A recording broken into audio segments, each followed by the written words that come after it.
পূর্ব মেদিনীপুরের পটাশপুরে বেহাল রাস্তায় কেড়ে নিল এক গৃহবধূর প্রাণ।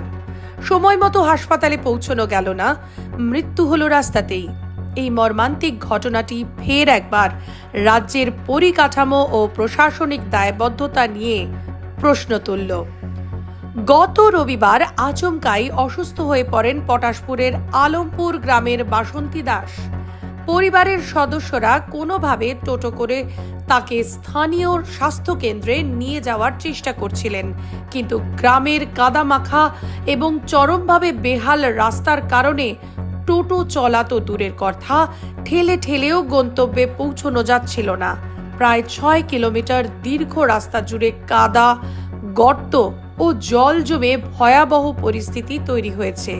এরা আজকে অনেক দিন থেকে, আজকে শুধু নয়, আগা কত বছর, 15 বছর ধরুন, 12-14-15 বছর এরকম রাস্তা চলছে। অসুবিধা হয় না রাস্তায়? অসুবিধা না হলে কি আর এরকম মানুষের দুর্যোগ হয়?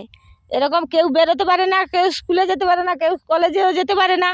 এই রাস্তা দিয়ে গেলে মোটামুটি কোনো না কোনো অসুবিধায় পড়ে। কেউ কত পা হাত ভাঙছে, কত কি হচ্ছে, কিন্তু কেউ বেরোতেই পারে না। কত 10 কিলোমিটার দূর দিয়ে বাচ্চাদের যেতে হয় স্কুলে। এই পরিস্থিতিতেই হাসপাতালে পৌঁছানোর আগেই রাস্তাতেই মৃত্যু হয় বাসন্তী দেবীর। এই ঘটনার পরেই ফুঁসে ওঠেন স্থানীয় বাসিন্দারা, ক্ষোভে ফেটে পড়ে পুরো গ্রাম। তাঁদের অভিযোগ, দীর্ঘ 12 বছর ধরে রাস্তার হাল এমনটাই রয়েছে। প্রশাসনকে বহুবার জানানো সত্ত্বেও কোনো লাভ হয়নি। নেতারা শুধু ভোটের সময় আসেন, প্রতিশ্রুতি দিয়ে যান, কিন্তু কাজের কাজ কিছুই হয় না। মৃত্যু অত্যন্ত দুঃখজনক।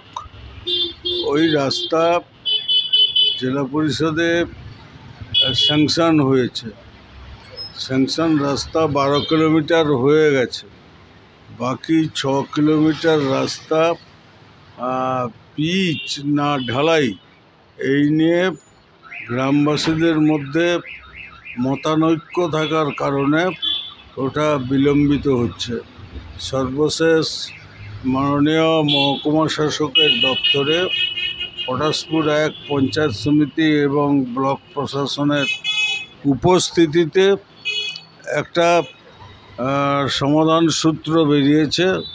খুব দ্রুতই ওই রাস্তার কাজ হবে, রাস্তা হবে একসঙ্গে 17 কিলোমিটার রাস্তা, 17.2 কিলোমিটার রাস্তা মঞ্জুর হয়েছিল, 12 কিলোমিটার হয়ে গেছে, বাকি অংশটুকু অবিলম্বেই হবে, খুব দ্রুততার সঙ্গে হবে।